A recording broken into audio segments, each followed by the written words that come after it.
Hi students, my self Manish Kumar from Jaipur. Last class है उसके अंदर अपन ने डिस्कशन किया था जो ठोसों की अपूर्णताएं होती हैं उसके तीनों प्रकारों को बता दिया गया था आपको।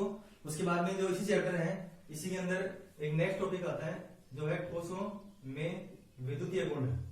ठोसों में विद्युतीय गुण ये चीज है ना आपको फिजिक्स में भी सेमीकंडक्टर का चैप्टर है उसमें पढ़ने को मिलेगी, शायद 14 नंबर का चैप्टर होगा उसके अंदर है ये। तो सबसे पहले यहाँ पर ठोसों में विद्युतीय गुण का मतलब क्या होता है। इसी चैप्टर में मैंने आपको बताया था कि अगर किसी चीज के अंदर मुक्त इलेक्ट्रॉन उपस्थित है तो वो विद्युत का चालक होता है। अगर मुक्त इलेक्ट्रॉन के बजाय मुक्त आयन है तो भी वो चालक की तरह व्यवहार करेगा। किसकी तरह? चालक की तरह व्यवहार करेगा।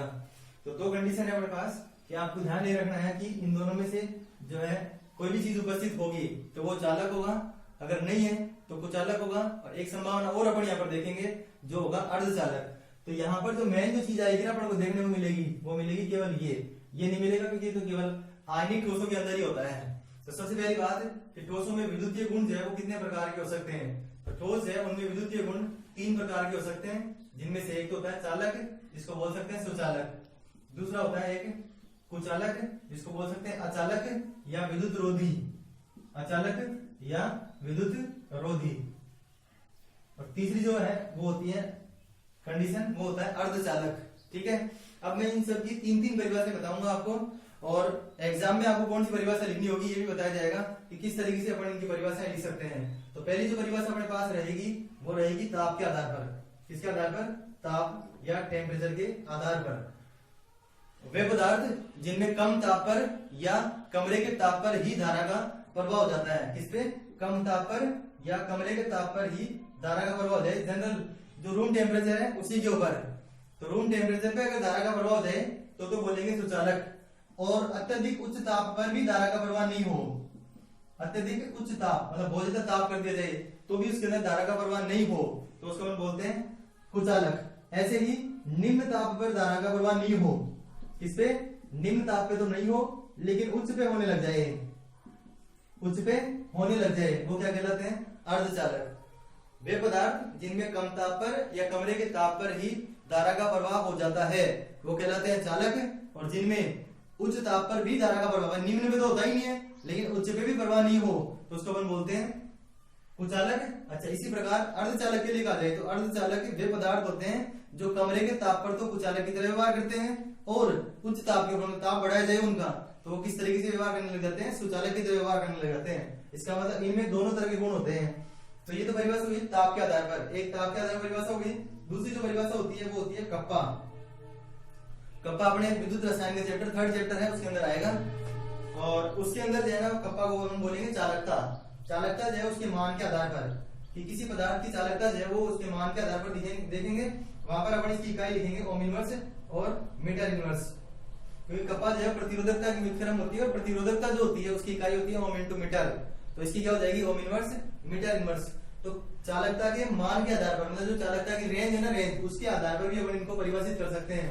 वे पदार्थ जिनके अंदर चालकता जो है वो इस रेंज में होती है, सबकी इकाई ये है मतलब 10 की घात 4 से 10 की घात 7 ओम इनवर्स मीटर इनवर्स के बीच में हो तो वो क्या कहलाएगा? चालक कहलाएगा सुचालक। ऐसे ही कुचालक के लिए कहेंगे तो 10 की घात -20 से 10 की घात -10 के मध्य हो तो उसको बोलेंगे कुचालक। ऐसे अर्धचालक के लिए बोलेंगे तो -6 से 10 की पावर 4। इकाई फिर से वही है ओम इनवर्स मीटर इनवर्स। तो क्या परिभाषा हो गई? इसके आधार पर, चालकता के आधार पर वे पदार्थ जिनकी चालकता का मान उच्च होता है। मान याद ना है तो यहाँ पे चालकता देख लो आप, इनमें से सबसे ज्यादा चालकता का मान इसका ही है। तो चालकता का मान जिसमें उच्च होगा वो ये हो गया, जिसमें निम्न होगा या बहुत कम होगा वो ये होगा, और जिसमें मध्यवर्ती हुआ वो क्या हो जाएगा? अर्धचालक। तो 3 प्रकार के अपने पास ये कंडीशन हो गई है ये चालकता के आधार पर। तीसरी जो इंपॉर्टेंट है वो होता है एक बैंड सिद्धांत। अभी मैं विस्तार से बताऊंगा उसको। उसमें होता है एक बैंड सिद्धांत। बैंड सिद्धांत में एक होता है डेल्टा ई जी।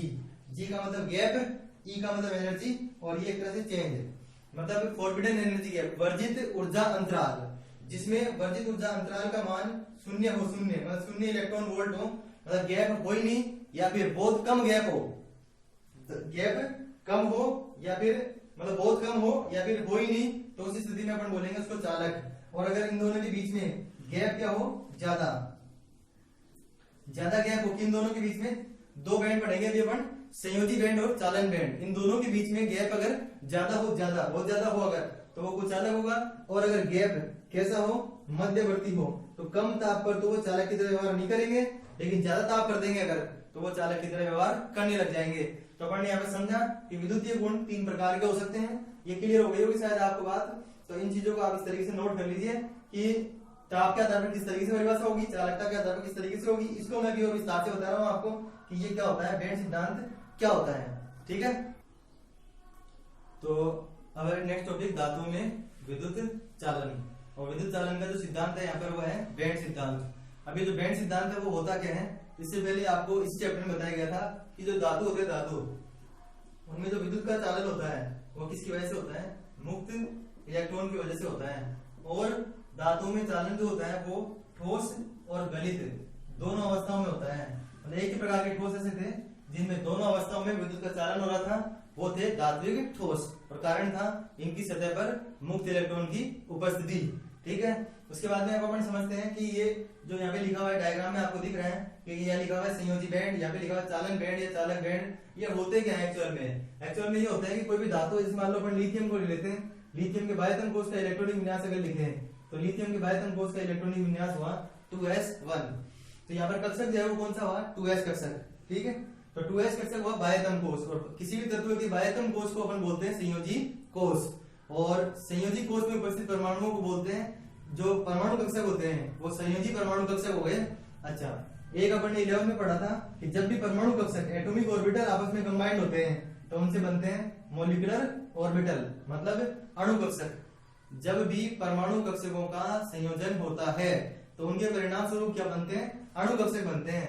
उनके परिणाम स्वरूप जो है वो क्या बनते हैं, अणु कक्षक बनते हैं। और अणु कक्षक जो होते हैं उनका विन्यास किस तरीके से होगा, जैसे ऐसे बताया गया था एमओटी सिद्धांत में, जितने परमाणु कक्षक भाग लेते हैं उतने ही अणु कक्षक बनते हैं। जैसे अगर मान लो अपन ने ऐसे कहा कि एक परमाणु कक्षक है इधर और एक परमाणु कक्षक है इधर, तो यहाँ पर अगर अणु कक्षकों के हिसाब से देखा जाए तो अणु कक्षक इधर बनते हैं, तो यहाँ पे एक आ जाएगा और एक इधर यहाँ पे आ जाएगा। लेकिन अगर इनकी संख्या जो है वो पता नहीं होती, मतलब n होती है, ज्यादा होती है, तो ये लाइन बढ़ती चली जाती, इधर से भी ये लाइन बढ़ती चली जाती। एक टाइम ऐसा आता जिसके अंदर ये आपस में क्या हो जाती, मिल जाती, जुड़ जाती है। तो जुड़ने को जो है बोला जाता है बैंड, पट्टी। लेकिन इसमें अगर संयोजी कोश के इलेक्ट्रॉन भाग लेते हैं, संयोजी कोश के परमाणु कक्षक भाग लेते हैं, तो इसको बोलते हैं संयोजी बैंड। लेकिन इसके आगे जो एक कक्षक खाली है 2p, जिसके अंदर कोई इलेक्ट्रॉन अभी नहीं है, तो उसको, उसके आगे वाले कक्षक जो है उसके परमाणु कक्षकों के द्वारा जो बैंड बना हुआ होगा उसको बोलेंगे चालन बैंड। आपको दिख भी रहा है कि इलेक्ट्रॉन जो भरे वो नीचे वालों में भरे, ऊपर वाले जो कक्षक है वो क्या है, रिक्त है, रिक्त। क्योंकि चालन बैंड में तो इलेक्ट्रॉन होते नहीं है, जाते हैं। उनमें इलेक्ट्रॉन पहले से नहीं होते, वहां पे तो भेजा जाता है इलेक्ट्रॉन, वहां इलेक्ट्रॉन जाते हैं। और अगर इलेक्ट्रॉन चल गया तो उसमें क्या हो जाएगी, चालकता हो जाएगी, धारा का प्रवाह होने लग जाएगा। तो यहाँ पे इंपॉर्टेंट चीज क्या हुई कि जो संयोजी बैंड है उससे चालन बैंड में जाने के लिए ये जो बीच में गैप दिख रहा है आपको, ये गैप, ये जितना कम होगा उतनी आसानी से इलेक्ट्रॉन जो है एंटर कर जाएंगे ऊपर, और जैसे जितनी आसानी से ऊपर जाएंगे वो उतनी जल्दी ही चालकता प्रदर्शित करेगा। इसका मतलब वो कम ताप पर ही चालक की तरह व्यवहार करने लग जाएगा। तो इस तरीके से आपको डायग्राम दिया हुआ है, अगर जैसे सीबीएसई बोर्ड में दिया जाते हैं इस तरीके से, ठीक है, राजस्थान बोर्ड में भी आ सकते हैं इस तरीके से। तो इस तरीके दिया जाते हैं और पूछते हैं कि इनमें से चालक, कुचालक और अर्धचालक को प्रदर्शित कीजिए। यहाँ पे ए बी सी ऐसे लिख देते हैं वो, कि ए बी और सी को आइडेंटिफाई करो, पता लगाओ ए बी और सी क्या है। तो अभी मैंने परिभाषा बताई थी वर्धित ऊर्जा अंतराल के आधार पर जिनमें गैप होता ही नहीं है या बहुत कम होता है। तो पहले वाला कौन सा हुआ, इस पहले वाले के लिए बोले अगर, तो यहाँ पे इन दोनों के बीच में गैप नहीं है, इसका मतलब एक ही जगह पे आपको क्या बताना होगा कि ए तो किसकी तरह व्यवहार करेगा, चालक की तरह। अगर बी के लिए बोला जाए तो जनरली अपन क्या करते हैं, गलती कर देते हैं कि भाई अपन ने चालक के बाद कुचालक पढ़ा था, फिर उसके बाद अर्धचालक पढ़ा था। अपन ने पढ़ा कुछ भी होगा उससे कोई संबंध नहीं है। यहाँ पर आप तो ये देखो ना, ये गैप और इस गैप में से कौन सा ज्यादा है, बाद वाला गैप ज्यादा है। इसका मतलब क्या हुआ कि यहाँ पर इलेक्ट्रॉन जो है वो शीघ्रता से जाएंगे इसकी तुलना में, इसके कंपेरिजन में इलेक्ट्रॉन जो है वो आसानी से जा पाएंगे इसके अंदर। इसका मतलब ये हुआ कि ये किसकी तरह व्यवहार करेगा, अर्धचालक की तरह। और इसमें तो गैप ही इतना ज्यादा है कि इलेक्ट्रॉन जो है वो यहाँ पर जा ही नहीं पाएंगे, और जा ही नहीं पाएंगे तो किसकी तरह व्यवहार करेगा, ये कुचालक की तरह। तो ये था बैंड सिद्धांत। फिर बता रहा हूं मैं बैंड सिद्धांत क्या होता है। बैंड सिद्धांत में बैंड का मतलब होता है अणु कक्षकों का समूह, अणु कक्षकों का समूह होता है ये, ठीक है। तो धातु विद्युत के चालक क्यों होते हैं? क्योंकि उनके अंदर मुक्त इलेक्ट्रॉन उपस्थित होते हैं। मुक्त इलेक्ट्रॉन उनकी सतह के ऊपर उपस्थित होते हैं और दोनों अवस्थाओं में चालकता प्रदर्शित करते हैं। ये अगली जो बात थी वो थी कि कोई परमाणु कक्षक अपन ने ले लिया, किसी भी परमाणु का परमाणु कक्षक ले लेंगे।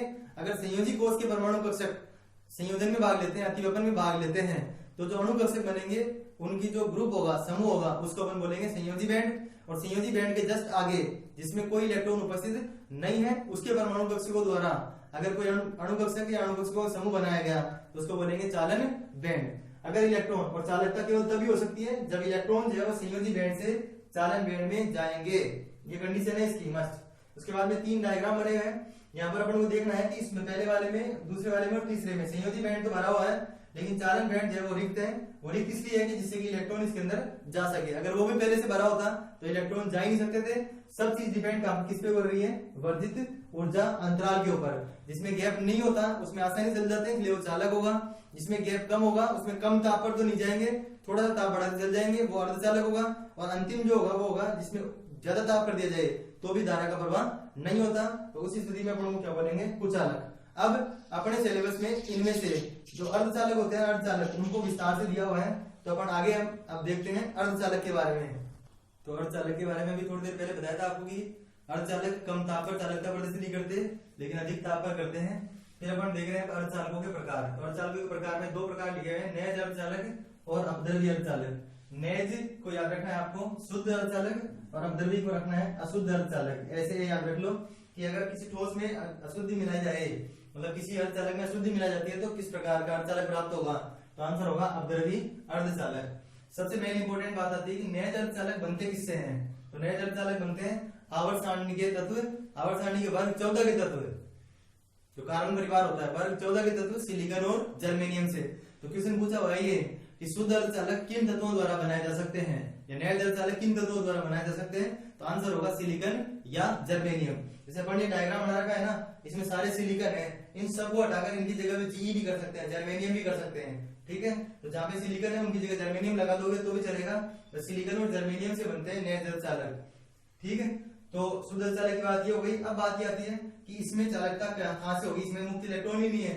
सिलिकॉन की 4 संयोजकताएं हैं, सभी सिलिकॉन परमाणुओं ने अपनी 4-4 संयोजकताएं पूर्ण कर रखी है। तो पूर्ण कर रखी है तो यहाँ पर तो मुक्त इलेक्ट्रॉन है ही नहीं, जबकि अपन ने कहा था कि मुक्त इलेक्ट्रॉन होने पर ही चालकता होती है। तो अपन ने क्या कहा था इसके अंदर कि ज्यादा ताप होगा ना तो ही चालकता प्रदर्शित करेंगे ये। और उसका कारण क्या है कि जैसे ताप बढ़ाया जाएगा तो इनके मध्य उपस्थित कुछ सहसंयोजक बंध है वो क्या हो जाएंगे? टूट जाएंगे। सारे तो नहीं टूटेंगे, कुछ सहसंयोजक बंध है वो टूट जाएंगे और एक सहसंयोजक बंध टूटेगा तो 2 इलेक्ट्रॉन मुक्त होंगे ऐसे। तो उच्च ताप पर क्या होता है? ताप बढ़ाने पर इनके मध्य उपस्थित कुछ सहसंयोजक बंधों के टूटने के कारण इलेक्ट्रॉन क्या हो जाते हैं? मुक्त हो जाते हैं। और मुक्त इलेक्ट्रॉन हो जाते हैं तब ये चालक की तरह व्यवहार करने लग जाते हैं। तो ये बात समझ में आ गई। अब इसके आते हैं अपद्रव्य अर्धचालक। अपद्रव्य अर्धचालक किसकी वजह से होंगे? अशुद्धि मिलाने की वजह से। इनको कैसे याद रखेंगे? तो मैंने क्या कहा था कि नैज अर्धचालक केवल तब बन सकते हैं जब वर्ग 14 के तत्व जो है सिलिकॉन और जर्मेनियम आते हैं। इसी के अनुसार अगर इनको याद रखना है तो वर्ग 14 के अगल बगल में आने वाले वर्ग, मतलब अगर आपसे पूछा जाए कि वर्ग 14 का पड़ोसी वर्ग कौन सा है, तो वर्ग 14 का पड़ोसी जो वर्ग हुआ ना वो कौन सा हुआ? 14 से पहले 13 और उसके बाद 15। 14 वाले के पास 4 इलेक्ट्रॉन है तो 13 वाले के पास कितने इलेक्ट्रॉन होंगे? 3। और 15 वाले के पास कितने इलेक्ट्रॉन होंगे? 5। तो इस 4 से तुलना कर जाए 3 की और 5 की, तो इसकी तुलना में इसमें इलेक्ट्रॉन कम है। इसका मतलब इनको बोलते हैं इलेक्ट्रॉन न्यून, इलेक्ट्रॉन न्यून अशुद्धियां। ठीक है, और इसमें इसकी तुलना में ज्यादा है इसलिए इसको बोलेंगे इलेक्ट्रॉन समृद्ध या इलेक्ट्रॉन धनी, इलेक्ट्रॉन धनी अशुद्धियां। ध्यान रखना है ये बोर्ड में डायरेक्ट क्वेश्चन पूछा हुआ है किन्हीं 2 इलेक्ट्रॉन न्यून अशुद्धियों के नाम बताइए या फिर 2 इलेक्ट्रॉन धनी अशुद्धियों के नाम बताइए। तो आपको क्या ध्यान रखना था? न्यून का मतलब इसकी तुलना में कम, इसका मतलब इसमें 3 इलेक्ट्रॉन है और यहाँ पे 5 इलेक्ट्रॉन है तो 3 इलेक्ट्रॉन वाला न्यून हुआ और 5 इलेक्ट्रॉन वाला जो है यहाँ पर क्या हो गया? धनी हो गया। अब यहाँ पर जो पी और एन लिखा हुआ है उसका मतलब क्या है? मतलब इसके 2 प्रकारों में से लिखा हुआ है पी प्रकार और एक लिखा हुआ है एन प्रकार। कल भी मैंने बताया था आपको कि पी और एन प्रकार जो है वो बताए थे धातु न्यूनता और धातु अशुद्ध आदि के दोष के अंदर। तो वहां पर अपन देखते हैं, पहले बार इसको समझते हैं कि उससे क्या संबंध था इनका। तो पी का मतलब होता है धनायनिक छिद्र या धनायनिक रिक्तिका। पी का मतलब होता है धनायनिक छिद्र या धनायनिक रिक्तिका। तो एन और पी प्रकार के अर्धचालकों में पी का मतलब हुआ धनायनिक छिद्र पॉजिटिव होल और एन का मतलब है नेगेटिव इलेक्ट्रॉन। अब आपको कैसे पता चलेगा कि कौन सी अशुद्धि किसमें मिलाई जाएगी? तो देखो 15 वर्ग में जो है पहला तत्व होता है नाइट्रोजन। 15 वर्ग में पहला तत्व होता है नाइट्रोजन। तो अगर नाइट्रोजन वाले वर्ग को मिलाएंगे तो एन प्रकार का अर्धचालक बनेगा। ये ट्रिक हो गई इसकी। मतलब अगर 15 वर्ग की तत्व जो है ना, 15 वर्ग के तत्व उसमें पहला तत्व आता है नाइट्रोजन और नाइट्रोजन को अगर मिलाएंगे इसके अंदर तो नाइट्रोजन को मिलाने पर मतलब नाइट्रोजन वाले वर्ग को मिलाने पर एन प्रकार के अर्धचालक बनते हैं। तो सीधे पता लग गया कि इसमें जो है ना कौन से वर्ग की अशुद्धि मिलाई जाएगी? 13 वर्ग की। ये भी बता दिया था कि 13 वर्ग होगा तो 3 इलेक्ट्रॉन होंगे, 15 वर्ग होगा तो 5 इलेक्ट्रॉन। अब अंतिम जो चीज है वो है कि ये एंटर कैसे करते हैं इसके अंदर, वो समझ लो बस। तो 13 वर्ग का मान लो तत्व अपन ने मिला दिया यहाँ पर एल्यूमिनियम या फिर बोरोन या फिर और भी मतलब इस वर्ग के कोई भी तत्व यहाँ पे मिला सकते हैं। तो इसकी 3 संयोजकता होती है। तो 1 2 और 3 बंद बना लिए इसने। इसका इलेक्ट्रॉन इसके पास बचा हुआ है, यहाँ पर एक छिद्र हो गया, खाली जगह बच गई और इस खाली जगह को बोलते हैं धनात्मक छिद्र या पॉजिटिव होल, मतलब रिक्त स्थान रह गया यहाँ पर। इस पर इसके अनुसार देखेंगे तो यहाँ पर जो है ना 15 वर्ग का तत्व है। जैसे आर्सेनिक रख दिया अपन ने यहाँ पर, आर्सेनिक रखने पर 5 बंद बना सकता है ये, लेकिन यहाँ पर बंद कितने हैं? 4 ही है। तो 4 तो बंद बन जाएंगे और 1 इलेक्ट्रॉन बच जाएगा और ये इस इलेक्ट्रॉन को क्या बोलेंगे? मुक्त इलेक्ट्रॉन। तो मुक्त इलेक्ट्रॉन की उपस्थिति के कारण एन प्रकार के अर्धचालक चालक की तरह व्यवहार करते हैं और धनात्मक छिद्र की उपस्थिति के कारण पी प्रकार के अर्धचालक चालक की तरह व्यवहार करते हैं।